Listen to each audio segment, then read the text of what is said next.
त्यामुळे आता लोकसभेच्या निवडणुका पार पडल्यात आणि उद्या मतमोजणीला सुरुवात होणार आहे। या दरम्यान एकंदरीतच या यंदाच्या निवडणुकीमध्ये ठाकरे गटाला मोठा कौल असल्याचं चित्र या एक्झिट पोलच्या माध्यमातून पाहायला मिळत आहे।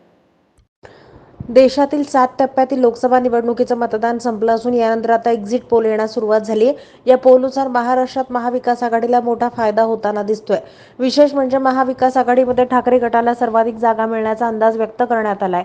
राज्यातील लोकसभेच्या निवडणुकीचे एक्झिट पोल समोर आले असून त्यामध्ये महाविकास आघाडीला मोठा फायदा होताना दिसतोय।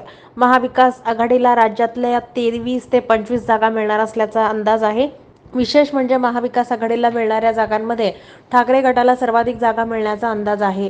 ठाकरे गटानं लोकसभा निवडणुकीत 21 जागा लढवल्या होत्या, त्यामुळे त्यांना राज्यात 9 जागा मिळण्याचा अंदाज व्यक्त करण्यात आलाय। यानंतर दुसऱ्या क्रमांकावर काँग्रेस राहण्याची शक्यता आहे। काँग्रेसनं राज्यात 17 जागा लढवल्यात, त्यापैकी 8 जागांवर काँग्रेसचे उमेदवार निवडून येतील असा अंदाज व्यक्त करण्यात येतोय। यानंतर महाविकास आघाडीतील शरद पवार गट शेवटच्या स्थानी आहे। राष्ट्रवादी काँग्रेस शरदचंद्र पवार पक्षानं 10 जागा लढवल्या होत्या, त्यापैकी 6 जागांवर त्यांचे उमेदवार निवडून येण्याचा अंदाज एबीपी माझा सी वोटरच्या एक्झिट पोलमधून समोर आलाय।